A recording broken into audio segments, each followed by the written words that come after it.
Good afternoon, good afternoon, good afternoon. A very good afternoon, all of you. Good afternoon, Deepak, Naveen, Harendra, Sachit, Rahul, Sachin, Ashwini, Vishal, Gaurav, Nidhi, Shyam, Varsha, Parul, Monica, Priya, Alok, Shriya, Aradhana, Deepika, Mohini, गौरव, आकांक्षा, श्री, सचिन, रोहित, नितेश, हरेंद्र, पवन, श्री, प्रमोद, नवीन, अश्वनी। क्या हाल है भाई आप सभी के?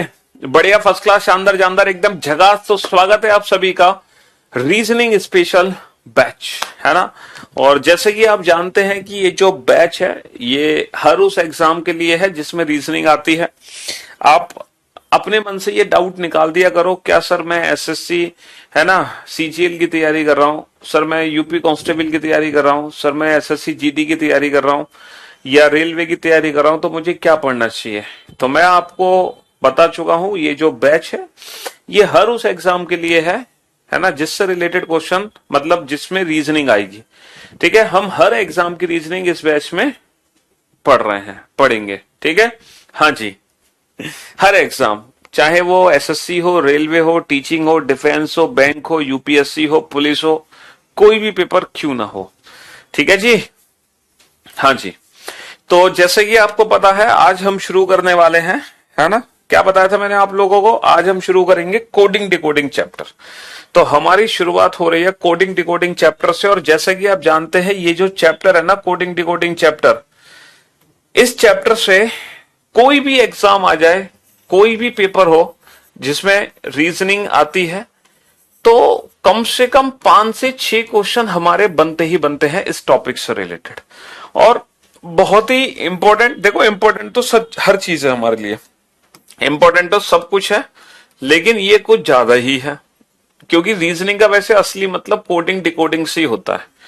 ठीक है, लेकिन मैंने आप लोगों को एक चीज बोली थी इस चैप्टर को पढ़ने से पहले कि आप लोग अल्फाबेट के प्लेस की प्रैक्टिस जरूर कर लेना, है ना। और मैंने बताया भी था किस तरह से आपको अल्फाबेट के प्लेस की प्रैक्टिस करनी है इस से। और मैं उम्मीद करता हूं कि आप लोगों ने प्रैक्टिस की भी होगी, हाँ, अल्फाबेट के प्लेस की, या नहीं की प्रैक्टिस।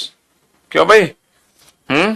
ऐसी उम्मीद कर सकते हैं हम कि थोड़ी बहुत प्रैक्टिस पैराग्राफ राइटिंग करने के लिए मैं बोल चुका था आप लोगों को, है। तो पैराग्राफ राइटिंग आप लोगों ने किया होगा या अभी तक कुछ नहीं किया है? हाँ जी। तो साउंड में क्या दिक्कत है? साउंड एकदम परफेक्ट है। तो ये जो टॉपिक है कोडिंग डिकोडिंग, ठीक है, ये हम शुरू करने जा रहे हैं और ये बहुत ही इंटरेस्टिंग चैप्टर है और बहुत ही इंपॉर्टेंट चैप्टर भी है। और इस चैप्टर से कम 5 से 6 क्वेश्चन हमारे एग्जाम में आने ही वाले हैं, चाहे कुछ हो जाए। ठीक है, 5 से 6 क्वेश्चन, चाहे वो सीजीएल का पेपर हो, सीएचएसएल का पेपर हो, एमटीएस हो, सीपीओ हो, ठीक है, कोई भी एग्जाम क्यों ना हो, 5 से 6 क्वेश्चन तो आने ही वाले हैं। ठीक है, हाँ जी। चलिए, तो अगर मैं बात करूं इस चैप्टर में सर क्वेश्चन किस किस तरीके से एग्जाम में पूछा जाता है, ठीक है, किस किस तरीके से एग्जाम में क्वेश्चंस बनते हैं, तो मैं आप लोगों को बता दूं जरा। इस चैप्टर से, है ना, इस चैप्टर से रिलेटेड जो क्वेश्चंस हमारे एग्जाम में बनते हैं, पहला क्वेश्चन बनता है रिलेटेड टू लेटर कोडिंग। पहला जो क्वेश्चन बनता है इस चैप्टर से रिलेटेड वो बनता है लेटर कोडिंग से। ठीक है, लेटर कोडिंग। लेटर कोडिंग का मतलब है जब हम एक वर्ड को दूसरे वर्ड में बदल देते हैं। देखो लेटर कोडिंग की शक्ल आपको एग्जाम में किस तरीके से देखने को मिलेगी मैं आपको बताता हूं। लेटर कोडिंग का क्वेश्चन 2 तरीके से हमें एग्जाम में देखने को मिलता है, एक तो नॉर्मल और एक एनालॉजी की फॉर्म में।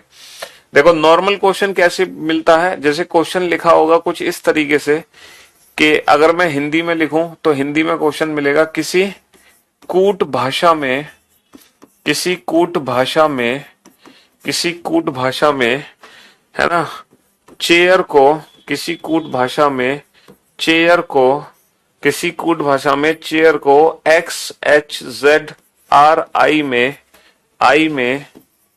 लिखा जाता है, लिखा जाता है, लिखा जाता है।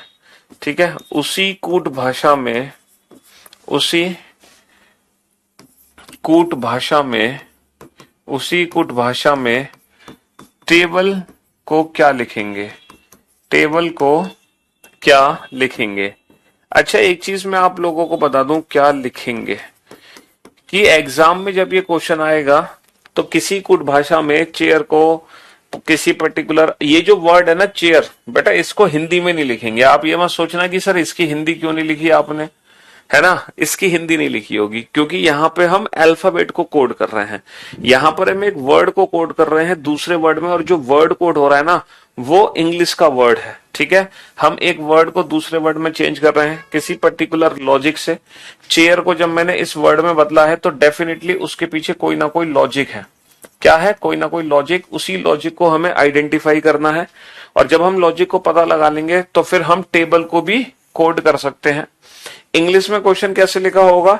इन a certain language chair is coded as XHZRI। ठीक है, in the same way table will be coded as. और यही क्वेश्चन एग्जाम में हमें किस तरीके से देखने को मिल सकता है? दूसरा तरीका क्या है एग्जाम में? दूसरा तरीका यह है इस क्वेश्चन को देने का, चेयर, ठीक है, ratio XHZRI, double ratio table, ratio question mark. तो ये क्वेश्चन दो तरीके से एग्जाम में हमें देखने को मिलता है। ठीक है, एक तो मेथड ये, एक तो तरीका ये है और दूसरा तरीका ये है। इसी सेम क्वेश्चन को दो अलग अलग तरीके से एग्जाम में पूछा जा सकता है। क्वेश्चन सेम ही है, सिर्फ रिप्रेजेंट करने का तरीका अलग है। ठीक है, सिर्फ रिप्रेजेंट करने का तरीका अलग है। इन दोनों का मीनिंग ये है। ठीक है, इन दोनों का मतलब भी ये है। ठीक है, इन दोनों का मतलब सीधा सीधा ये है। इसको शॉर्ट फॉर्म में हम कैसे लिखेंगे? चेयर को कोड किया है XHZRI से, तो टेबल की कोडिंग क्या होगी? लो, क्वेश्चन को मैंने इस तरीके से पूछ लिया। ठीक है, इस तरीके से। हाँ जी, तो इसका मीनिंग और इसका मीनिंग सिर्फ इतना है। तो इस चैप्टर में हमें क्या करना होता है? इस चैप्टर में हमें यह पता लगाना होता है कि किस लॉजिक से हम एक वर्ड को दूसरे वर्ड में चेंज करेंगे। उसके पीछे बेसिकली लॉजिक क्या है, वो लॉजिक हमें पता लगाना है। ठीक है, तो this is called letter coding. ये लेटर कोडिंग है, समझ रहे हो? लेटर कोडिंग समझ आ गया? हाँ जी। दूसरा जो इस चैप्टर में बनता है वो बनता है नंबर कोडिंग। पहले मैं आपको बताता हूं कि कितने टाइप्स के क्वेश्चन हमारे एग्जाम में बनते हैं। ठीक है, उसके बाद हम इस चैप्टर को शुरू करेंगे पढ़ना। पहले तो टाइप्स ऑफ क्वेश्चन देख लो कि क्वेश्चंस जो एग्जाम में पूछे जाते हैं वो कितने प्रकार के हैं। ठीक है, वो समझ लो एक बार। अब नंबर कोडिंग में क्या होगा? देखो, ये तो लेटर कोडिंग है, नंबर कोडिंग में क्या होगा कि हम एक वर्ड को किसी भी पर्टिकुलर वर्ड को ना नंबर में बदल देते हैं। जैसे मैंने एक वर्ड लिया शी, और इस वर्ड को मैंने चेंज कर दिया 32 में, है ना। मैंने एक वर्ड लिया सेड, और इस वर्ड को चेंज कर दिया मैंने 24 में, है ना। फिर मैंने आपसे पूछा कि what is the code for cat, cat की कोडिंग क्या होगी? What is the code for cat, cat की कोडिंग क्या होगी? तो this is called number coding. यहाँ पे जो नंबर कोडिंग है ना, नंबर कोडिंग का मतलब वो नहीं है नंबर सीरीज, एनालॉजी या मिसिंग नंबर। ठीक है, नंबर कोडिंग का मतलब है कि इंग्लिश के ही अल्फाबेट को हम नंबर में चेंज कर रहे हैं, इंग्लिश के ही वर्ड को हम नंबर में चेंज कर रहे हैं। This is called number coding. एक नंबर सिस्टम अलग चैप्टर है जिसमें हम नंबर सीरीज पढ़ेंगे, मिसिंग नंबर पढ़ेंगे, एनालॉजी पढ़ेंगे, ठीक है, क्लासिफिकेशन पढ़ेंगे। लेकिन यहाँ पे जो नंबर कोडिंग है वो लेटर को नंबर में बदलने को है। ठीक है, तीसरी जो कोडिंग बनती है वो बनती है मिक्स्ड कोडिंग, जिसको हम चाइनीज कोडिंग भी बोल सकते हैं। ठीक है, मिक्स्ड कोडिंग। इस मिक्स्ड कोडिंग के अंदर दो पैटर्न है, एक ओल्ड पैटर्न है और एक न्यू पैटर्न है। ठीक है, ये चाइनीज कोडिंग है। अच्छा, मिक्स कोडिंग का क्वेश्चन किस तरीके से आता है एग्जाम में? जैसे एक सेंटेंस लिखा होगा, शी इज गुड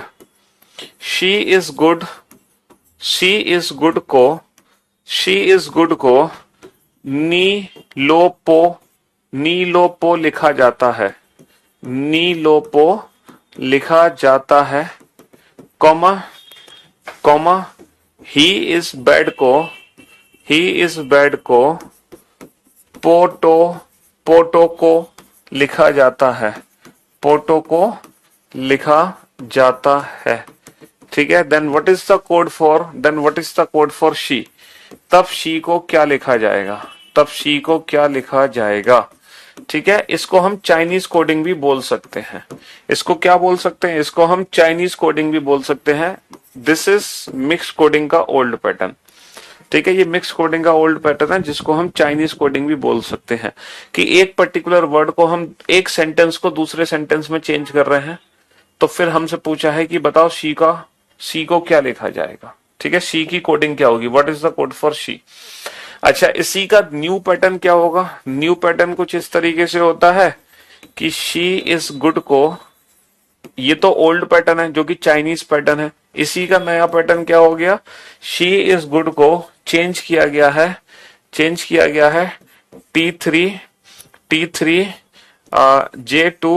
J2 और H4 में लिखा जाता है, H4 में लिखा जाता है, कॉमा ही इज गुड को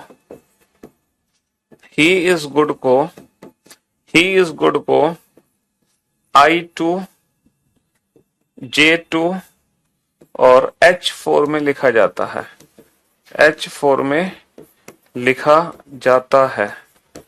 then what is the code for she, what is the code for she, तो सी को क्या लिखा जाएगा, तो सी को क्या लिखा जाएगा, तब what is the code for she को क्या लिखा जाएगा। यह है मिक्स कोडिंग का न्यू पैटर्न। ठीक है, यह है मिक्स कोडिंग का न्यू पैटर्न। चाइनीज नाम इसलिए दिया, इस कोडिंग को हम चाइनीज कोडिंग या जापानीज कोडिंग इसलिए बोलते हैं, इसको हम चाइनीज या जापानीज कोडिंग इसलिए कह रहे हैं। क्यों कह रहे हैं चाइनीज या जापानीज कोडिंग, क्योंकि यहाँ पे ये जो लैंग्वेज आपको दिखाई दे रही है, नी टो पो पो टो को, ऐसा लग रहा है कि ये कोई चाइनीज लैंग्वेज लिखी हुई है, ऐसा लग रहा है ये कोई जापानीज लैंग्वेज लिखी हुई है, बट ये ना कोई चाइनीज लैंग्वेज है ना जापानीज लैंग्वेज है। ठीक है, हाँ जी, ये मीनिंगलेस है, इसका बेसिकली कोई मीनिंग ही नहीं है इस लैंग्वेज का। तो ये है मिक्स कोडिंग का न्यू पैटर्न और ये है मिक्स कोडिंग का ओल्ड पैटर्न। ठीक है, ये ओल्ड पैटर्न है। अगर मैं इस वाले पैटर्न की बात करूं तो ये एक स्पेशल पैटर्न है जो अभी तक सिर्फ और सिर्फ बैंक पीओ एग्जाम में पूछा गया है, उसके अलावा किसी और एग्जाम में नहीं पूछा गया। ये वाला जो पैटर्न है ये बैंक पीओ के अलावा किसी और एग्जाम में आया ही नहीं है। ठीक है, ये वाला पैटर्न हाँ इंग्लिश लैंग्वेज में भी लिखेंगे, हिंदी में भी लिखेंगे, चिंता मत करो। अभी तो सिर्फ मैं आपको क्वेश्चन ये आपको नोट डाउन नहीं करना, ये कुछ भी लिखना नहीं है, ये तो बस आपको एग्जाम्पल के तौर पे मैं ये समझाने की कोशिश कर रहा हूं कि इस चैप्टर में जो क्वेश्चंस एग्जाम में पूछे जाएंगे वो किस तरीके से पूछे जाएंगे। ठीक है, अभी तो आप सिर्फ ये देख रहे हो कि एग्जाम में क्वेश्चन किस तरीके से आते हैं इस चैप्टर से रिलेटेड। मैंने आपको बताया इस चैप्टर में 5 से 6 क्वेश्चन बनेंगे। वो 5 से 6 क्वेश्चन कहां से बनेंगे, letter coding, number coding, mix coding.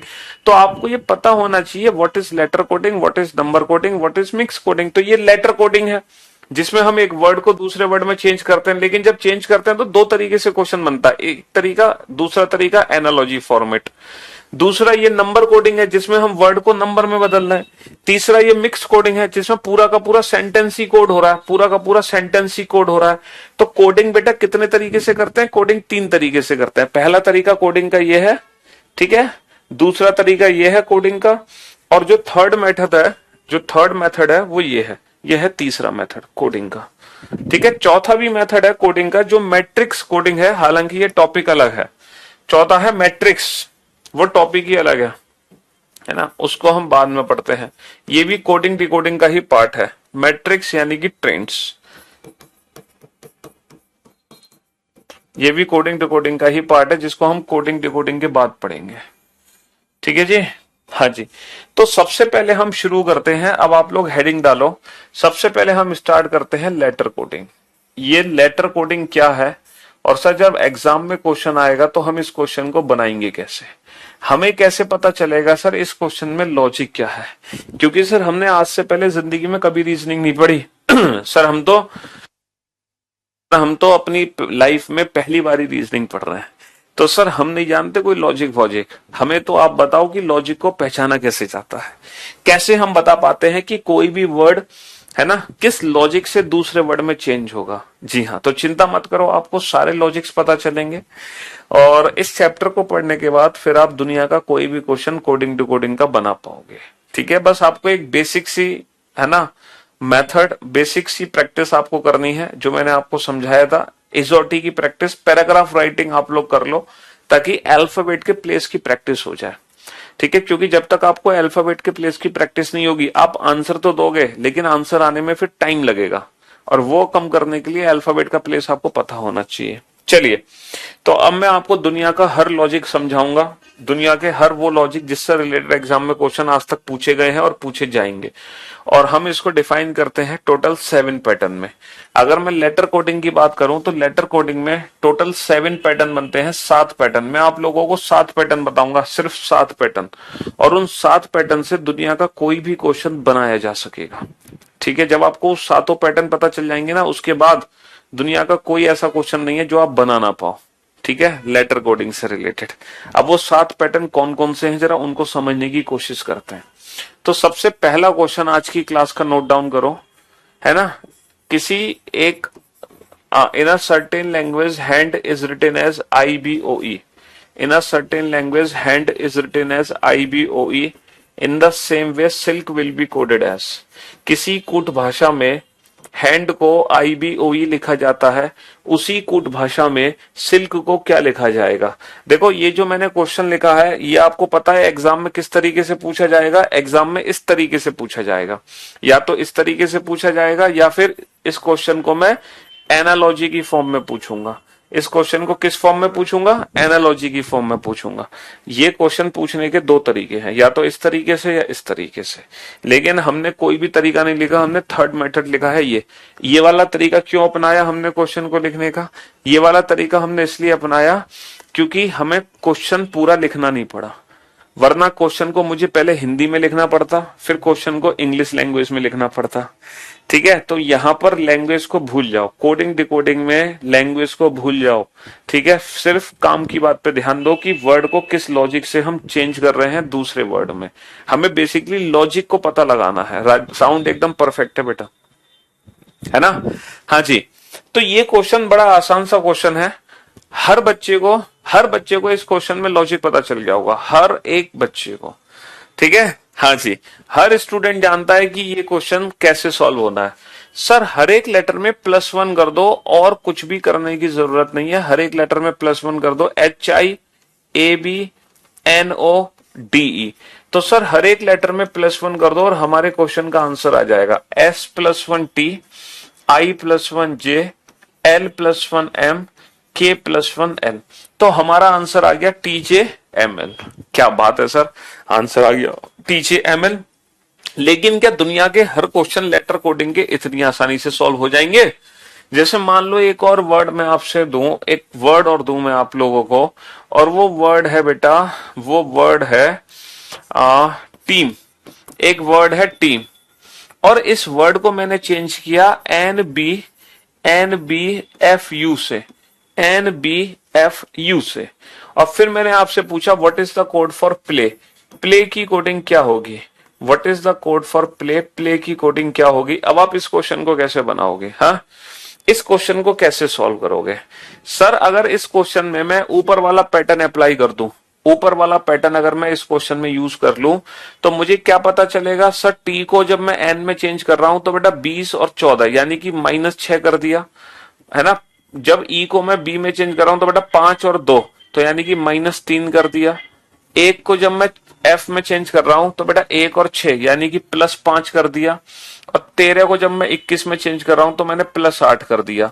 अब आप लोग मुझे एक बात बताओ, क्या ये कोई एक लॉजिकल सीक्वेंस है? Is it a logical sequence? -6 -3 +5 +8, is it a logical sequence? Sir, ये लॉजिकल सीक्वेंस नहीं है, ये लॉजिकल सीक्वेंस नहीं है। तो इस क्वेश्चन को मैं इस पैटर्न से सॉल्व नहीं कर सकता। जरूरी नहीं है कि लेटर कोडिंग का हर क्वेश्चन इसी पैटर्न को फॉलो करे, और ये जो पैटर्न है ना, इस पैटर्न को हम बोलते हैं, इस पैटर्न को हम बोलते हैं फॉरवर्ड पैटर्न। कौन सा पैटर्न बोलते हैं? Forward pattern. फॉरवर्ड पैटर्न का मतलब यह है जैसे किसी पर्टिकुलर वर्ड में 5 लेटर हैं, इसको किसी दूसरे वर्ड में बदला जा रहा है जिसमें 5 लेटर है। तो फॉरवर्ड पैटर्न का मतलब है कि पहला लेटर पहले में चेंज होगा, दूसरा दूसरे में, तीसरा तीसरे में, चौथा चौथे में, पांचवा पांचवे में। जैसे कि यहाँ पे चेंज हुआ है, पहला पहले में, दूसरा दूसरे में, तीसरा तीसरे में, चौथा चौथे में, पांचवा पांचवे में, छठा छठे में। लेकिन इस पैटर्न को लगाने के बाद एक लॉजिकल सीक्वेंस आना चाहिए। वो लॉजिकल सीक्वेंस +1 +2 +3 है ना, +1 +2 +3 या -1 -2 -3, या फिर इनका कॉम्बिनेशन भी हो सकता है +2 -3 +2 -3। बट एक लॉजिकल सीक्वेंस होना चाहिए। लेकिन बेटा ये एक लॉजिकल सीक्वेंस नहीं है, ये एक लॉजिकल सीक्वेंस नहीं है। तो सर मैं कोई और पैटर्न यूज कर सकता था? हाँ हाँ बिल्कुल यूज कर सकते हो, क्योंकि टोटल मैंने आपको कितने पैटर्न बताए हैं? टोटल मैंने आपको बताए हैं 7 पैटर्न। 7 पैटर्न है जिनसे रिलेटेड दुनिया का कोई भी क्वेश्चन बनाया जा सकता है।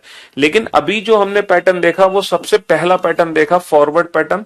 लेकिन एग्जाम में अगर फॉरवर्ड पैटर्न में लॉजिकल सीक्वेंस आपको नहीं मिलता, अगर फॉरवर्ड पैटर्न में लॉजिकल सीक्वेंस देखने को ना मिले, then we can apply second pattern. ठीक है, then we use second pattern. तब हम दूसरा पैटर्न यूज करेंगे, डेट इज रिवर्स पैटर्न, और उसको हम बोलते हैं रिवर्स पैटर्न।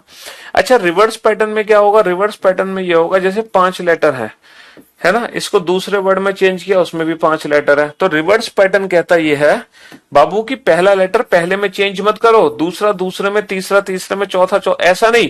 पहला आप चेंज करो लास्ट लेटर में, सेकंड सेकंड लास्ट में, third third last, second last second, और लास्ट वाला फर्स्ट। ये है रिवर्स पैटर्न।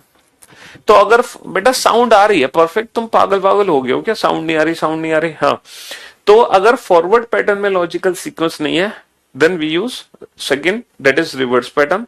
तब हम दूसरा पैटर्न यूज करते हैं, उसको बोलेंगे रिवर्स पैटर्न। अब आप चेक करो, क्या फॉरवर्ड पैटर्न में तो लॉजिकल सीक्वेंस नहीं था, क्या रिवर्स पैटर्न में लॉजिकल सीक्वेंस है?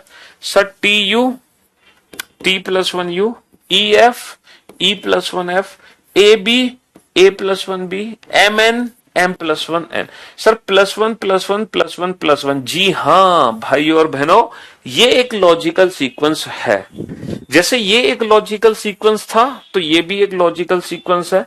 तो ये +1+1+1 और +1 हम करेंगे, तब हमारा आंसर आएगा Y+1Z, A+1B, L+1M और P+1Q। +1 का मतलब नेक्स्ट लेटर, नेक्स्ट लेटर।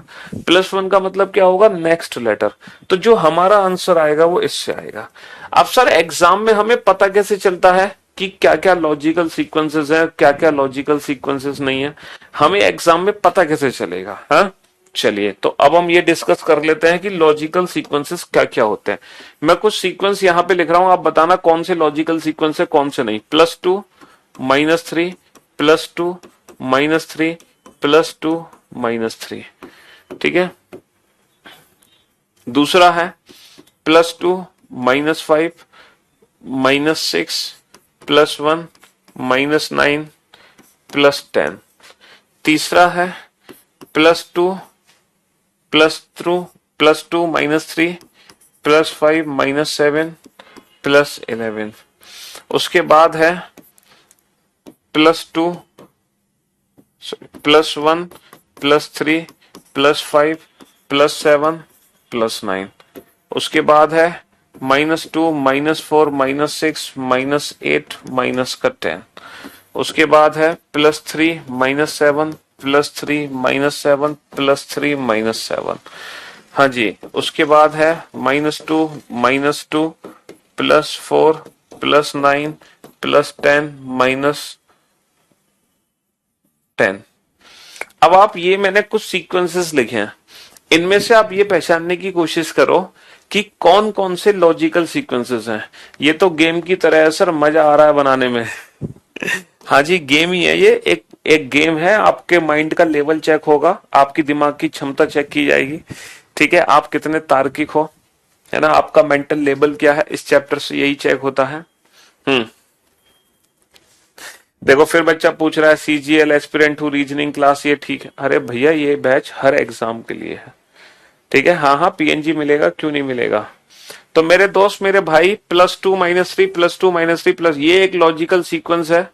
लेकिन +2 -5 -6 ये कोई लॉजिकल सीक्वेंस नहीं है सर। 2 +2 -3 +5 -7 प्लस, तो plus minus plus minus plus, 2 3 5 7 11, ये एक लॉजिकल सीक्वेंस है, क्योंकि these all are prime numbers. ये सभी की सभी अभाज्य संख्याएं हैं, ये सारी की सारी अभाज्य संख्याएं हैं, ये भी एक लॉजिकल सीक्वेंस है, ठीक है। हाँ जी, 1 3 5 7 9 ये भी एक लॉजिकल सीक्वेंस है, क्योंकि these all are odd numbers, ये सभी की सभी विषम संख्याएं हैं। 2 4 6 8 10, ये भी एक लॉजिकल सीक्वेंस है क्योंकि these all are even numbers, ये सभी की सभी सम संख्याएं हैं। अच्छा, +3 -7 +3 -7 +3 -7, सर ये भी एक लॉजिकल सीक्वेंस है, परफेक्ट एक सीक्वेंस बना हुआ है। ठीक है, पीएनजी का मतलब होता है नोट्स, ये जो पेज है ये पीडीएफ की फॉर्म में कन्वर्ट होकर आपके नोट सेक्शन में जो अपलोड होता है वही तो पीएनजी है ना। सर -2 -2 +4 +9 ये एक लॉजिकल सीक्वेंस नहीं है। तो यहां पर हमने जो सीक्वेंसेस देखे तो उनमें जो लॉजिकल सीक्वेंसेस हमें देखने को मिले, कौन कौन से लॉजिकल सीक्वेंसेस देखने को मिले हमें? हाँ जी, जो लॉजिकल सीक्वेंसेस हमें देखने को मिले वो सेकंड और सेवेंथ को छोड़कर सारे हैं, इन दोनों को छोड़कर। तो एग्जाम में हमारा काम है लॉजिकल सीक्वेंसेस को पता लगाना। तो सबसे पहले हम लॉजिकल सीक्वेंस किधर देखते हैं? फॉरवर्ड पैटर्न में। अगर फॉरवर्ड में ना हो तो रिवर्स में लॉजिकल सीक्वेंस हम चेक करेंगे, जैसे कि पिछले क्वेश्चन में हुआ। फॉरवर्ड में देखा, फॉरवर्ड में लग गया, आंसर फॉरवर्ड से दे दिया। फॉरवर्ड में देखा लॉजिकल सीक्वेंस नहीं बना, फिर हमने उसको रिवर्स से चेक किया तो रिवर्स में लॉजिकल सीक्वेंस था, फिर हमने आंसर दे दिया अपने क्वेश्चन का। अब मैं तीसरा क्वेश्चन लिखूंगा आपके सामने, आप सोचना कि यहां पे जो लॉजिकल सीक्वेंस है वो है ना, वो फॉरवर्ड है या रिवर्स है या क्या है। ठीक है, एक वर्ड है मेरे पास, एक वर्ड है मेरे पास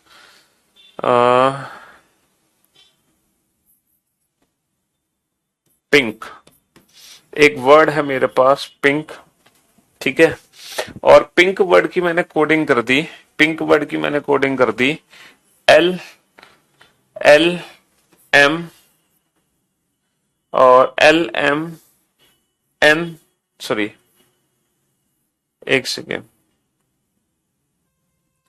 LSNQ, LSNQ।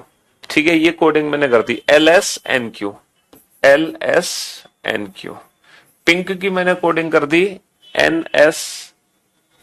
LSNQ से, LSNQ से। तो एक वर्ड है मेरे पास, एक दूसरा वर्ड है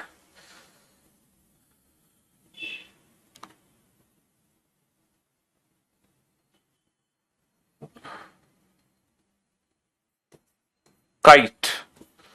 तो बताओ बेटा काइट की कोडिंग क्या होगी? पिंक को कोड कर दिया मैंने LSNQ से, तो काइट की कोडिंग क्या होगी? लेटर बेटा 5 से भी ज्यादा हो सकते हैं, आप गॉड हो हमारे रीजनिंग के लिए। बेटा लेटर कोडिंग में 5 से मतलब किसी पर्टिकुलर वर्ड में 5 से ज्यादा लेटर हो सकते हैं, 5 से कम भी हो सकते हैं। ये जरूरी थोड़ी है कि 5 से ज्यादा नहीं होंगे। 6 लेटर वाला वर्ड भी आ सकता है, 7 लेटर वाला वर्ड भी आ सकता है, 8 लेटर वाला वर्ड भी आ सकता है। अब आप इस क्वेश्चन को ध्यान से देखो और ध्यान से समझने की कोशिश करना। अगर आप इस वर्ड को ध्यान से देखते हो, ठीक है, हाँ जी, अगर मैंने ये चैप्टर वीओडी से पढ़ लिया है तो क्या मुझे ये देखना? नहीं बेटा, जरूरी नहीं है। बस फर्क सिर्फ ये है कि अब मैं क्या हूँ, सीजीएल के जो 2022 और जो मेंस के सीजीएल मेंस के जो 2022 के क्वेश्चन है वो मैं आपको लाइव सेशन में लास्ट में ऐड कर दूंगा। ठीक है, बाकी सारा कंसेप्ट तो आपको पता ही चल जाएगा। आप वीओडी से भी सिलेबस कंप्लीट कर सकते हैं, लाइव से भी कर सकते हैं, उससे कोई फर्क नहीं पड़ेगा। ठीक है, अब जरा इस क्वेश्चन को ध्यान से देखना और ध्यान से समझना। मैं आपसे पूछ रहा हूं, अगर मैं इस क्वेश्चन में फॉरवर्ड पैटर्न लगाता, देखो मैं इस क्वेश्चन में 2 पैटर्न हमने सीखे, एक तो फॉरवर्ड और एक रिवर्स। मैं दोनों पैटर्न आपके सामने लगाने जा रहा हूं, फॉरवर्ड भी रिवर्स भी। लेकिन आप जल्दी से तब लगा पाओगे जब आपको अल्फाबेट के प्लेस की प्रैक्टिस हो। आपने पहले फॉरवर्ड पैटर्न लगा दिया, ठीक है बेटा, ये 16 है, ये 12 है, तो ये बन गया -4। ये 9 है, ये 19 है, ये बन गया +10। ये 14 है, ये बन गया 0, है ना। ये 11 है, ये 17 है, ये बन गया +6। अब आप मुझे एक बात बताओ, क्या फॉरवर्ड पैटर्न में कोई लॉजिकल सीक्वेंस है? -4 +10 +0 +6। सर ये फॉरवर्ड पैटर्न तो यहाँ पे नहीं है, कोई लॉजिकल सीक्वेंस नहीं है। अगर मैं रिवर्स पैटर्न चेक करता बेटा, तो 16 को कन्वर्ट कर दिया 17 में, है ना, और 9 को चेंज कर दिया 14 में +5, 14 को चेंज कर दिया 19 में +5, और ये क्या चेंज कर दिया मैंने, K को चेंज कर दिया L में +1। अगर मैंने रिवर्स पैटर्न लगाया तो यहाँ पे जो रिवर्स पैटर्न लगा वो लगा +1 +5 +5 +1। क्या ये एक लॉजिकल सीक्वेंस है? है +1 +5। सर ये भी कोई लॉजिकल सीक्वेंस नहीं है। लॉजिकल सीक्वेंस तब होता है जब होता +1 +5 +1 +5, ये होता लॉजिकल सीक्वेंस। बट ये भी लॉजिकल सीक्वेंस नहीं है। तो हमने दो पैटर्न देखे, फॉरवर्ड और रिवर्स, और इस क्वेश्चन में दोनों ही पैटर्न हमारे फेल हो गए। दोनों ही पैटर्न हमारे फेल हो गए क्योंकि इस क्वेश्चन में एक तीसरा पैटर्न है जो अभी हमने नहीं सीखा, और उस थर्ड पैटर्न को हम बोलते हैं क्रॉस पैटर्न। उस थर्ड पैटर्न को हम क्या बोलते हैं? Cross pattern. क्रॉस पैटर्न का मतलब है ये, लाइक दिस, पेयर बना के क्रॉस कर दो, पेयर बना के क्रॉस कर दो। जरा देखना, 16 19 +3, 9 और 12 +3, 14 और 17 +3, 11 और 14 +3। अब आप बताओ मुझे इन तीनों में से लॉजिकल सीक्वेंस क्या है? क्या ये लॉजिकल सीक्वेंस है, या ये लॉजिकल सीक्वेंस है, या फिर ये एक लॉजिकल सीक्वेंस है? सर ऑब्वियस सी बात है, जो इन तीनों में लॉजिकल सीक्वेंस है वो ये वाला लॉजिकल सीक्वेंस है। तो हम अपने प्रश्न का उत्तर देने के लिए इस सीक्वेंस को यूज करेंगे, यानी कि +3 +3 +3 +3, और वो भी क्रॉस पैटर्न में 9 और 3 12, 11 और 3 14, 5 और 3 8, और 20 और 3 23। और हमें पता है कि कौन सा लेटर किस प्लेस पर आता है, तो इस क्वेश्चन का आंसर बन गया LNHW। अब जरा इन तीनों पैटर्न को मैं लिख लेता हूं। हमने 3 पैटर्न देखे। पहला पैटर्न हमने देखा फॉरवर्ड पैटर्न। फॉरवर्ड पैटर्न में क्या होता है बाबू? फॉरवर्ड पैटर्न में होता यह है, जैसे वर्ड में मान लो कितने भी लेटर हैं, इसको दूसरे वर्ड में चेंज किया जा रहा है। तो फॉरवर्ड पैटर्न में क्या होगा? हमेशा पहला पहले में चेंज होगा, दूसरा दूसरे में, तीसरा तीसरे में, चौथा चौथे में, पांचवा पांचवे में, छठा छठे में। फिर उसके बाद मैंने देखा दूसरा जो पैटर्न देखा हमने, वो देखा रिवर्स। लेकिन बेटा सबसे पहले आप एग्जाम में फॉरवर्ड पैटर्न ही अप्लाई करोगे। अगर फॉरवर्ड पैटर्न नहीं होगा तब आप रिवर्स पैटर्न की तरफ बढ़ोगे। ठीक है, तो पहला आखिरी में चेंज करो, सेकंड सेकंड लास्ट में, लाइक दिस। ये हमारा हो गया रिवर्स पैटर्न। और अगर इसमें भी लॉजिकल सीक्वेंस आपको देखने को ना मिले तब हम तीसरा पैटर्न यूज करेंगे, क्रॉस पैटर्न। क्रॉस पैटर्न में क्या होगा? जैसे मान लो 6 लेटर हैं, तो क्रॉस में ये होगा कि हम पेयर बना के ये क्रॉस कर देंगे, लाइक कुछ इस तरीके से। सर जब हम पेयरिंग करके क्रॉस करते हैं तो क्या ये जरूरी है कि सर पेयरिंग करके ही क्रॉस करें, हम दो दो को ही क्रॉस करें? नहीं, ये जरूरी नहीं है। क्रॉस में हम 3 को भी क्रॉस कर सकते हैं, लाइक दिस, कुछ इस तरीके से। सर अगर मान लो ऑड नंबर ऑफ लेटर्स हुए तो हम क्या करेंगे? जैसे 5 लेटर है, तो क्या ये 5 लेटर में नहीं बनता क्रॉस पैटर्न? बिल्कुल बन जाएगा 5 लेटर में क्रॉस पैटर्न, लाइक दिस, ये वाला पैटर्न। 5 में भी क्रॉस पैटर्न बन जाएगा। क्या सर ये 7 लेटर में नहीं बन सकता? बिल्कुल बन सकता है, 7 लेटर में भी क्रॉस पैटर्न कुछ इस तरीके से बन सकता है। पहले 3 को क्रॉस, आखिरी के 3 को क्रॉस, और बीच वाला एज इट इज। तो ये सारे के सारे +-5 से ज्यादा भी हो सकता है, +7 भी हो सकता है, -7 भी हो सकता है। ठीक है, लेकिन वो एक लॉजिकल सीक्वेंस में होगा। जैसे कि यहां देखो, यहां मैंने नहीं लिया +3 -7 +3 -7 +3 -7, तो 5 से ज्यादा हो रहा है ना प्लस माइनस, लेकिन एक लॉजिकल सीक्वेंस में हो रहा है, तो ये वैलिड है, ये सही है लॉजिकल सीक्वेंस हमारा। तो हमें क्या करना है एग्जाम में? जैसे ही क्वेश्चन हमारे सामने आएगा तो हम इन 3 पैटर्न को कैसे अप्लाई करेंगे? पहले हम सोचेंगे कहीं फॉरवर्ड पैटर्न तो नहीं है लॉजिकल सीक्वेंस, फॉरवर्ड नहीं होगा, फिर हम सोचेंगे रिवर्स में तो नहीं है लॉजिकल सीक्वेंस, रिवर्स में नहीं होगा तब हम सोचेंगे कहीं क्रॉस पैटर्न तो नहीं है, यहां पर कहीं क्रॉस तो नहीं है। तो टोटल कितने पैटर्न होते हैं बेटा? लेटर कोडिंग में टोटल होते हैं 7 पैटर्न, टोटल 7 हैं। लेकिन इन 7 में से मैंने आप लोगों को 3 पैटर्न बता दिए, है ना। तो अभी हम क्या करेंगे? हम इन 3 पैटर्न की प्रैक्टिस करेंगे। पहले हम इन 3 पैटर्न को अच्छे से पता लगा लें कि कब फॉरवर्ड होता है, कब रिवर्स, कब क्रॉस। उसके बाद हम बाकी के पैटर्न पढ़ेंगे, ठीक है। और जैसे ये पैटर्न हम पढ़ लेंगे फिर दुनिया का हर क्वेश्चन हमारी मुट्ठी में, ठीक है। तो पहले हमारी जो प्रैक्टिस होगी वो फर्स्ट 3 मेथड की प्रैक्टिस होगी, फॉरवर्ड, रिवर्स और क्रॉस। तो मैं क्वेश्चन आपके सामने लिखूंगा और आप बताना कि इस क्वेश्चन में कौन सा पैटर्न है, फॉरवर्ड, रिवर्स या क्रॉस, ठीक है। हाँ जी, तो इस क्वेश्चन का आंसर तो हमने लिख दिया था, हाँ लिख दिया, तीसरे। चलिए चौथा क्वेश्चन लिखो बेटा। एक वर्ड है राइट। अच्छा, आप लोग अगर पैटर्न नहीं समझ पा रहे हो ना तो अल्फाबेट को उसके प्लेस की फॉर्म में कन्वर्ट कर देना।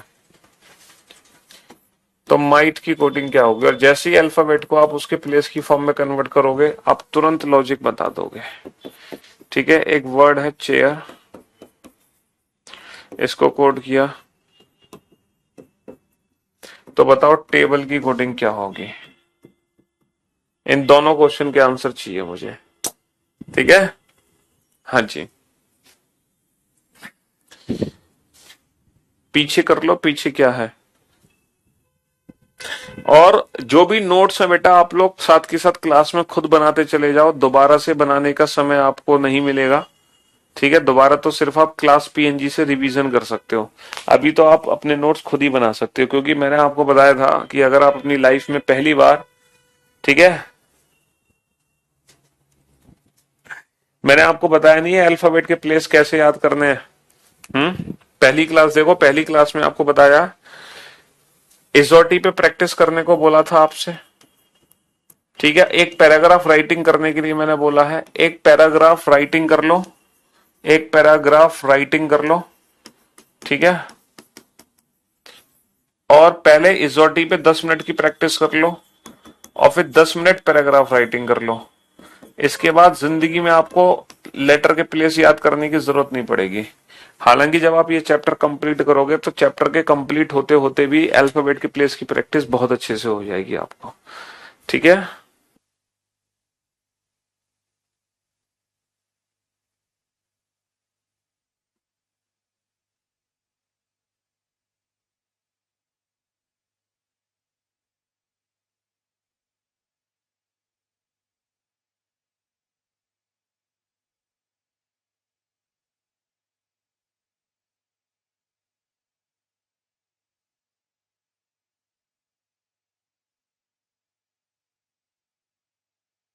हाँ जी,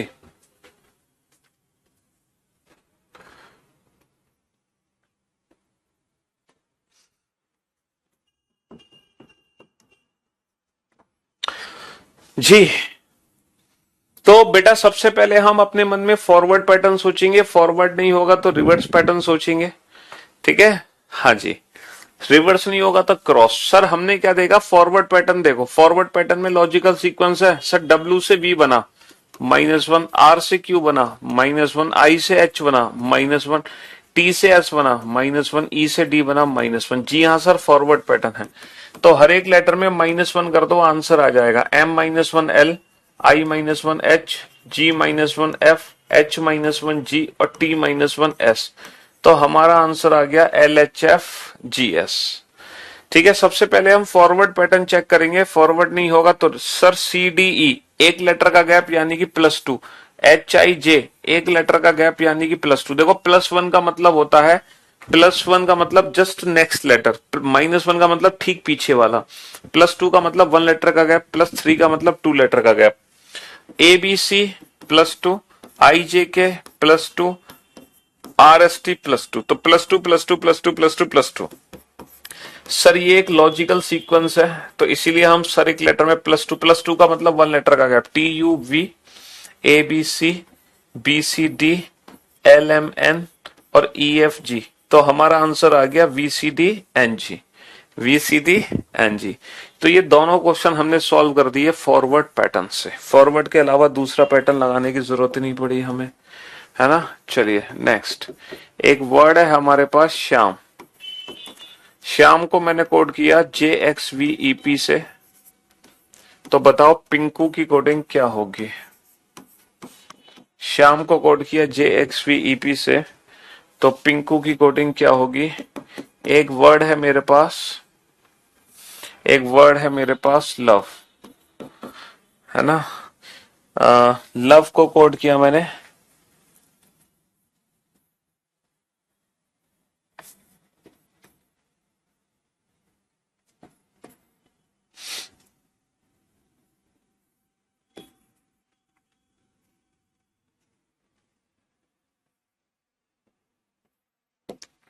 ठीक है। तो गेम की कोडिंग क्या होगी, गेम की कोडिंग क्या होगी। हाँ जी, नंबर कोडिंग कहां से होगा, पहले हम लेटर कोडिंग पढ़ रहे हैं उसके बाद पढ़ेंगे नंबर कोडिंग। तुमने तो हद कर दी, 19 8 25 1 13, ठीक है, 10 24, देखो TUV है ना, 20 21 22, ये पांचवा था इजोटी में। OP O 15 तो P 16 हो गया। ठीक है, तो ये पैराग्राफ राइटिंग आप लोगों ने अगर अभी तक नहीं की है तो जरूर कर लो बेटा, बिना इसके बात नहीं बनने वाली पैराग्राफ राइटिंग के, समझ रहे हो।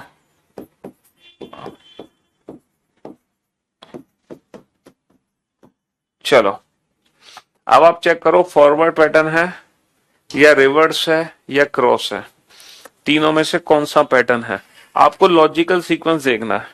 लॉजिकल सीक्वेंस किसी एक पैटर्न पे मिलेगा, या तो फॉरवर्ड पे मिलेगा, फॉरवर्ड पे नहीं होगा तो रिवर्स पे मिलेगा, रिवर्स पे नहीं होगा तो क्रॉस पे मिलेगा, किसी एक पैटर्न पे मिलेगा और उस पैटर्न को आइडेंटिफाई करो।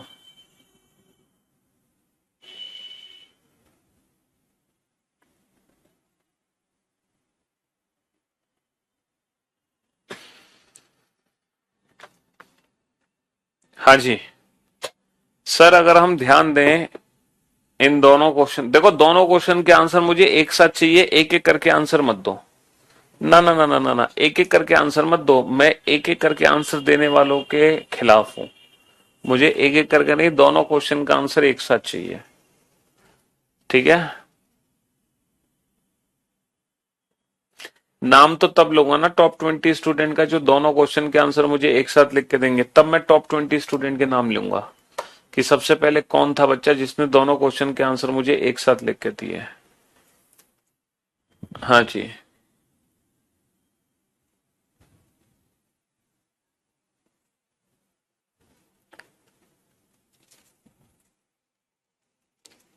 सबसे पहले फॉरवर्ड पैटर्न चेक करो बेटा, फॉरवर्ड ना हो तो रिवर्स चेक करना, रिवर्स ना हो तो क्रॉस चेक करना।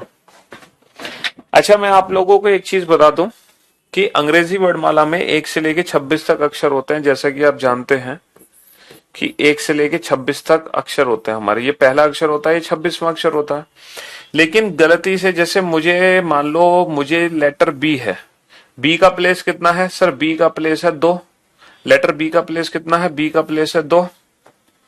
अब बी में मुझे मान लो +5 करना है, +5, तो बेटा 2 + 5 कितना होगा, 2 + 5 होगा 7, और जो 7वां अक्षर होगा वो होगा लेटर जी। 7वां अक्षर क्या हो जाएगा, 7वां अक्षर हो जाएगा लेटर जी। भाई 2 + 5 कितना हो गया, 2 + 5 हो गया 7, और 7वां लेटर हो जाएगा जी। 2 + 5 कितना हो जाएगा, 2 + 5 7 हो जाएगा, 2 + 5 7 है ना। लेकिन यही अगर मान लो मुझे 2 + 5 की जगह 2 - 5 करना होता, 2 - 5, अगर मुझे बी में +5 की जगह -5 करने होते, तब मैं कैसे करता, बी में -5 कैसे करता मैं, है। तो बाबू 2 - का 5 कितना होता है, -3। तो अब ये जो -3 है, ये अंग्रेजी वर्णमाला का कौन सा अक्षर होगा, ये मुझे कैसे पता चलेगा, -3।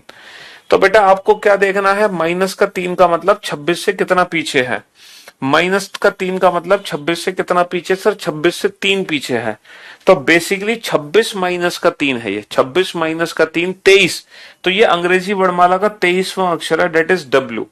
अंग्रेजी वर्णमाला का 23वां अक्षर है, डेट इज डब्ल्यू।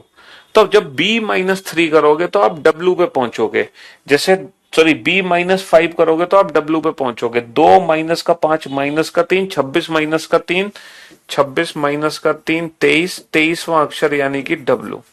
जैसे इस चीज को अगर मैं प्रैक्टिकली समझाने की कोशिश करूं तो प्रैक्टिकली हम कैसे समझेंगे, a से पीछे z, से पीछे y, x w v u, देखो इस तरीके से। ये लेटर b था, ये लेटर बी था जिसका प्लेस 2 है, इसका प्लेस 1 है। अगर मुझे +5 करना है तो +1 क्या होगा, सी, +2 +3 +4 +5, तो ये हो जाएगा बेटा +5, है ना। 2 से 7 बना +5 करके। लेकिन मुझे अगर -5 करना है, -5 करना है तो -5 कितना होगा, 2 - का 5, देखो -1, हाँ 2 में से -1 घटा, बी में से -1 करोगे तो ये आएगा, 0 करोगे तो ये आएगा, सॉरी 2, मैं क्या था, 2 - का 5 -3, 2 - का 5 -3, तो मुझे -3 करना है, -3 करना है। ठीक है। माइनस का 3 कौन सा अक्षर है अंग्रेजी वर्णमाला में? देखो ये पहला अक्षर है, ये 0 है, एक के पीछे 0, ये माइनस का 1 है, ये माइनस का 2 है, ये माइनस का 3 है।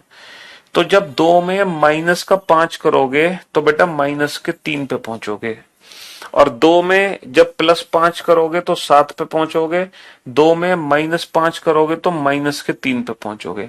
आप देखो बेटा 5 अक्षर पीछे, देखो 1 अक्षर पीछे, 2 अक्षर पीछे, 3 अक्षर पीछे, 4 अक्षर पीछे, 5 अक्षर पीछे। तो बी से 5 अक्षर पीछे जाने पे डब्ल्यू आएगा, बी से 5 अक्षर जाने पे जी आएगा। समझ रहे हो? हाँ जी। तो माइनस वाली कैलकुलेशन को ऐसे कर सकते हैं हम। 27 में से बेटा तब घटाते हैं जब लेफ्ट की पोजीशन को राइट में बदलें या राइट की पोजीशन को लेफ्ट में बदलें। 27 का कंसेप्ट अलग है, आप इसको इसमें मिक्स मत करो, ठीक है? हाँ जी, समझ रहे हो? 27 वाला कंसेप्ट अलग है। हाँ, जिन्होंने अल्फाबेटिकल सीरीज चैप्टर पढ़ा था उनको पता होगा ये बात, जो अल्फाबेटिकल सीरीज चैप्टर पढ़ चुके हैं। ठीक है, तो 2 माइनस का 5 माइनस का 3, 26 माइनस का 3 23 यानी कि डब्ल्यू। ऐसे ही बेटा अगर मान लो x है, x का प्लेस होता है 24। अगर मैं 24 में 5 जोड़ दूं तो 24 और 5 होगा 29। अब अंग्रेजी वर्णमाला में 29वां अक्षर क्या है? तो जिस तरीके से बेटा माइनस का 3 आने पर हमें देखना है 26 से कितना पीछे है, वैसे ही अगर मान लो 26 से एक्स्ट्रा है तो हमें देखना है ये 26 से कितना ज्यादा है। सर ये 26 से 3 ज्यादा है 3, तो बेसिकली अंग्रेजी वर्णमाला का तीसरा लेटर है, डेट इज सी। ये अंग्रेजी वर्णमाला का तीसरा लेटर है, डेट इज सी। ठीक है, तो कहने का मतलब ये है कि आप नेगेटिव और मोर देन 26 वाली कैलकुलेशन भी कर सकते हैं। जैसे मैं यहां पे लिख देता हूं कुछ लेटर, जैसे मैंने लिख दिया letter letter letter letter T. ये बताओ टी प्लस 10 कितना होगा? टी प्लस 10 कितना होगा? टी लेटर में 10 जोड़ने पे कौन सा लेटर बनेगा? मैंने लिखा यू, यू लेटर में 8 जोड़ने पर क्या बनेगा? मैंने लिखा बेटा वी, वी लेटर में 6 जोड़ने पर क्या बनेगा? मैंने लिखा वाई, वाई लेटर में प्लस 3 जोड़ने पर क्या बनेगा? मैंने लिखा यहाँ पे ए, ए लेटर में -3 करने पर क्या बनेगा? मैंने लिखा बी, बी लेटर में -5 करने पर क्या बनेगा? मैंने लिखा लेटर सी, सी लेटर में -7 करने पर क्या बनेगा? मैंने लिखा लेटर डी, डी लेटर में -10 करने पर क्या बनेगा? ये बताओ जल्दी से, है ना? लेकिन इससे पहले हम कुछ बेसिक से भी आंसर दे सकते हैं, है ना? बेसिक यानी कि b प्लस 10 क्या बनेगा, है ना? और v प्लस t प्लस 5 क्या बनेगा? कुछ बेसिक आंसर भी दे दो। b प्लस 10 कौन सा लेटर है, t प्लस 5 कौन सा लेटर है? जल्दी से बताओ सर। हाँ जी सर, 2 और 10 12, 2 और 10 12, 12 यानी कि L, और 20 और 5 25, 25 यानी कि Y, 25 यानी कि Y, है ना? ये तो कोई दिक्कत नहीं है किसी बच्चे को, इसमें तो किसी को कोई डाउट ही नहीं है, ये तो बहुत बेसिक है? 2 और 10 12 और 20 और 5 25, इसमें तो कोई दिक्कत ही नहीं है। अब दिक्कत इसमें आएगी, है ना? दिक्कत इसमें आएगी प्लस और नेगेटिव करने में। अब प्लस और नेगेटिव करो बेटा, तो 20 प्लस 10 क्या होगा? 20 प्लस 10 होगा 30, 30, है ना? 21 और 8 होगा 29, है ना? 22 और 6 होगा 28, और 25 और 3 होगा 28। और ये वो लेटर्स हैं जो अंग्रेजी वर्णमाला में प्रेजेंट नहीं होते। क्या अंग्रेजी वर्णमाला में 30th लेटर है, 29th लेटर है, 28th लेटर है? ये बताओ, नहीं है ना? तो आपको ये देखना है ये लेटर बेसिकली 26 से कितना एक्स्ट्रा, 26 की साइकिल बना दो, 26 की साइकिल बना दो। तो बेटा 26 से कितना ज्यादा है? 4। तो बेसिकली ये चौथा अक्षर है, ये तीसरा अक्षर है, ये दूसरा अक्षर है, ये दूसरा अक्षर है, यानी कि D C B B, D C B B, D C B B. और इसी तरह से हम नेगेटिव वैल्यू को डिफाइन करेंगे। देखो 1 माइनस 3 कितना होगा? 1 माइनस 3 माइनस का 2 होगा, 2 माइनस का 5 माइनस का 3 होगा, 3 माइनस का 7 माइनस का 4 होगा, और 4 माइनस का 10 माइनस का 6 होगा। अब आप ये आइडेंटिफाई करो कि माइनस का 2 माइनस का 3 माइनस का 4 माइनस का 6 ये तो होते नहीं अंग्रेजी वर्णमाला में, इसकी वैल्यू कैसे पता लगाएंगे? तो आपने देखा कि ये 26 से कितना ज्यादा है। अब आप ये देखो ये 26 से कितना कम है। तो बेटा 26 से 2 कम है, यानी कि 24, 26 से 3 कम है यानी कि 23, 26 से 4 कम है यानी कि 22, 26 से 6 कम है यानी कि 20। तो ये 24वां अक्षर that is X, W, V, और ये 20वां अक्षर यानी कि टी। तो अब आप किसी भी लेटर में कितना भी प्लस और कितना भी माइनस कर सकते हो। बताओ, अंग्रेजी वर्णमाला के किसी भी लेटर में अब आप कितना भी प्लस और कितना भी माइनस कर सकते हो ना, कोई फर्क नहीं पड़ने वाला प्लस और माइनस करने पर। चलो बहुत बढ़िया। अब आ जाओ इस क्वेश्चन पे। सबसे पहले आपने फॉरवर्ड पैटर्न चेक किया। सर फॉरवर्ड पैटर्न में हमें पता लगा माइनस का 9 प्लस का 16। फॉरवर्ड पैटर्न में कोई लॉजिक नहीं है। रिवर्स पैटर्न चेक करो बेटा। 19 माइनस का 16 माइनस का 3, 8 माइनस का 3 5, 25 माइनस का 3 22, और बेटा 1 से 24 बना। अब बताओ 1 से 24 कैसे बनेगा? क्या 1 माइनस का 3 24 होगा? क्या 1 माइनस का 3 24 होगा? 1 माइनस का 3 24, बिल्कुल सर। 1 माइनस का 3 माइनस का 2 यानी कि 26 से 2 के 24, और 13 माइनस का 3 माइनस का 10। तो यहाँ पे जो लॉजिक है बेटा वो रिवर्स पैटर्न में -3 का लॉजिक है। रिवर्स पैटर्न में -3 का लॉजिक है यहाँ पर। ठीक है, तो 21 माइनस का 3 18, 11 माइनस का 3 8, 14 माइनस का 3 11, 9 माइनस का 3 6, और 16 माइनस का 3 13। तो ये हमारा आंसर है RHKFM। ये हमारे क्वेश्चन का आंसर आ गया। ठीक है, 27 का कंसेप्ट तब यूज होता है जब लेफ्ट के प्लेस को राइट में या राइट के प्लेस को लेफ्ट में बदलें। वो अलग चीज है बेटा, वो पोजीशन इंटरचेंज करने के लिए यूज होता है 27 का कंसेप्ट। नेक्स्ट, अब जरा इस क्वेश्चन पे ध्यान दो सर। इस क्वेश्चन में सर सबसे पहले फॉरवर्ड पैटर्न चेक करेंगे। 12 और 3 15। भाई फॉरवर्ड नहीं होता तभी तो हम रिवर्स चेक करते हैं सर। फिर 15 माइनस का 4, 22 प्लस का 3, 5 माइनस का 4। सर ये तो लॉजिकल सीक्वेंस है, +3 -4 +3 -4। सर बिल्कुल एक लॉजिकल सीक्वेंस है। 7 और 3 10 है ना। 1 माइनस का 4 कितना होगा ये बताओ। सर 1 माइनस का 4 होगा -3। 13 और 3 16, और 5 माइनस का 4 होगा 1। अब 10वां अक्षर अंग्रेजी वर्णमाला में होता है जे। अब ये बताओ माइनस का 3 क्या होता है? माइनस का 3 तो हमें कैसे पता चलेगा सर? 26 से 3 पीछे है। 26 माइनस का 3 23। तो ये 23वां अक्षर है, डेट इज डब्ल्यू, है ना। ये 16वां अक्षर है पी, और ये पहला अक्षर है ए। तो JWPA, JWPA। ठीक है जी। तो बेसिक जो चीजें हैं आपको ये पता होनी चाहिए, किसी भी लेटर में प्लस माइनस करने पे कौन सा लेटर हमारा बन जाता है, कौन सा लेटर हमारा बन जाता है। इसमें तो दिक्कत नहीं आती, दिक्कत आती है ये पॉजिटिव और नेगेटिव में, मतलब मोर देन 26 और नेगेटिव वैल्यू में। ठीक है, चलिए अगर मैं एक बार दोबारा से आपसे पूछूं जल्दी से, है ना। A + 10 क्या होगा? B + 15 क्या होगा? C + 20 क्या होगा? T + 10 क्या होगा? W + 10 क्या होगा? और B - 10 क्या होगा? और C - 10 क्या होगा? जल्दी से बताओ फटाफट से। हाँ जी सर, पहला इसका प्लेस है 1, इसका प्लेस है 2, इसका 3, इसका है 20, इसका है 23, इसका है 2, इसका है 3। तो आपको कुछ नहीं करना, बस प्लेस वैल्यू को ध्यान रखो। 1 और 10 11वां अक्षर है, 2 और 15 17वां अक्षर है, 3 और 20 23वां अक्षर है, 20 और 10 30वां अक्षर है, 23 और 10 33वां अक्षर है, 2 माइनस का 10 -8 है, 3 माइनस का 10 -7 है। अब आप ये बात बहुत अच्छे से जानते हो कि सर ये K होता है, ये Q होता है, ये W होता है, लेकिन दिक्कत है इनकी, इनको नहीं जानते आप। लेकिन मैंने अभी थोड़ी देर पहले इनको पहचानना सिखा दिया। कैसे? 26 की साइकिल से। यहाँ पे 26 की साइकिल बना दो बेटा। 26 से कितना ज्यादा है? 4 ही तो ज्यादा है, तो चौथा अक्षर है D। ये 26 से कितना ज्यादा है? 7 ज्यादा है, तो ये 7वां अक्षर है G। और ये 26 से 8 पीछे जा रहा है, यानी कि 18वां अक्षर है R। और ये 26 से 7 पीछे जा रहा है, यानी कि 19वां अक्षर है S। 19वां अक्षर है S। ठीक है जी,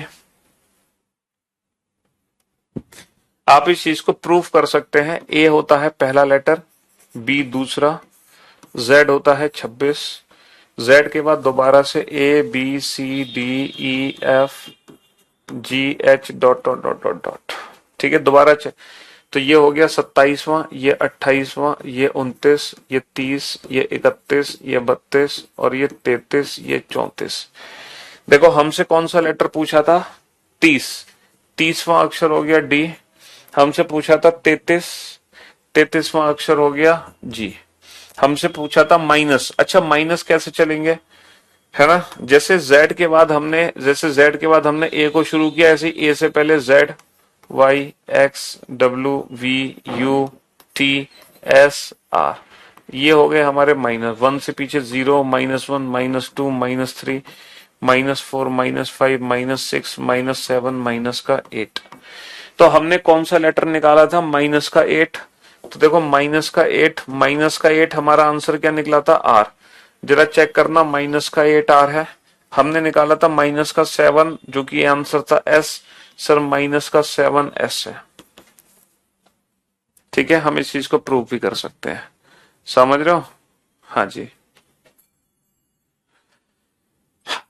देख लो बेटा जाके, कोई चैप्टर अधूरा नहीं है, पूरा ही है। क्लासेस देख लो, सारी क्लासेस हैं। तो मेरे भाई 6 7 क्वेश्चन पे पहुंचे हम। चलिए, अब मैं आपके सामने लिख रहा हूं क्वेश्चन नंबर 8। हाँ जी, क्वेश्चन नंबर 8। डांसर।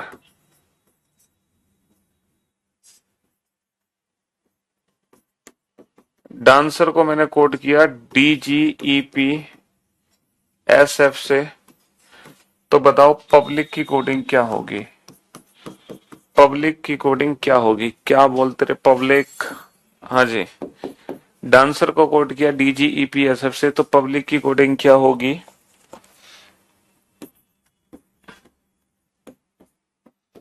नॉर्थ को कोड किया मैंने।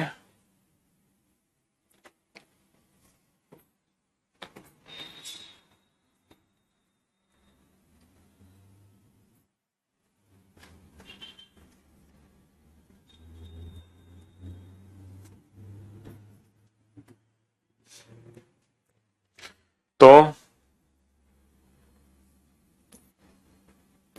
कोड की कोडिंग क्या होगी? What is the code for code? What is the code for code?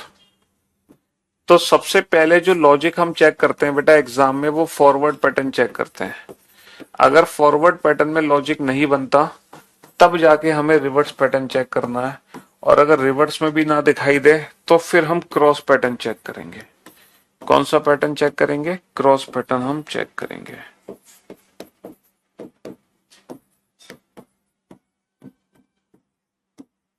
हाँ जी, दोनों क्वेश्चन के आंसर एक साथ। ठीक है, अरे मिल जाएगा भाई साहब, सब मिलेगा। कंप्यूटर मिलेगा, स्टैटिक जीके मिलेगा, सब मिलेगा।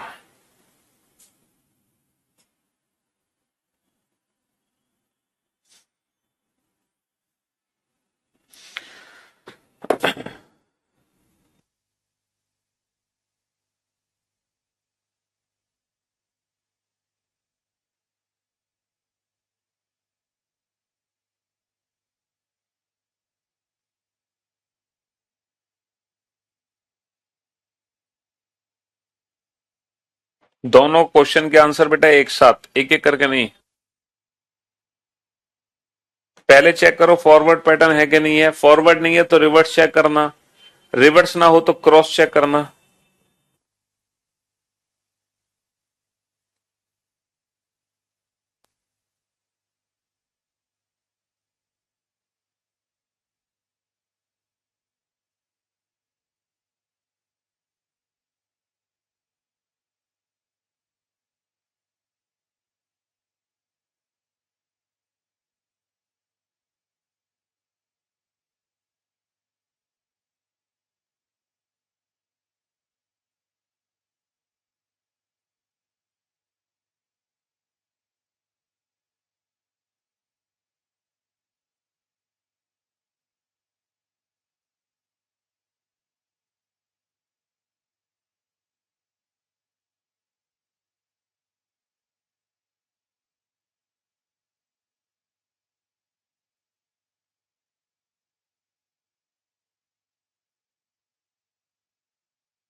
हाँ जी, तो भाई सबसे पहले हमने फॉरवर्ड पैटर्न चेक किया। इस क्वेश्चन में फॉरवर्ड पैटर्न अप्लाई नहीं हो रहा।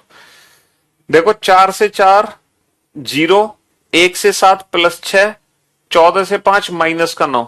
तो फॉरवर्ड पैटर्न में तो लॉजिकल सीक्वेंस नहीं है। अब हमने रिवर्स देखा, +2 +18, तो 2 के बाद सीधा 18 है।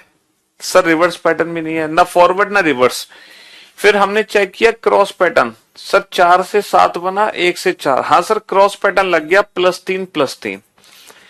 देखो क्रॉस पैटर्न यहां पे लग गया +2 +2, 14 से 16 बना, 3 से बना 5, सर 5 से 6 बना, 18 से 19 बना, +1 +1। तो ये एक लॉजिकल सीक्वेंस हमें मिल गया। लॉजिकल सीक्वेंस हमें क्या मिला, +3 +3 +2 +2 +1 +1। लेकिन क्रॉस पैटर्न में मिला, क्रॉस पैटर्न में ना फॉरवर्ड ना रिवर्स, हमें किस पैटर्न में मिल गया, क्रॉस पैटर्न में।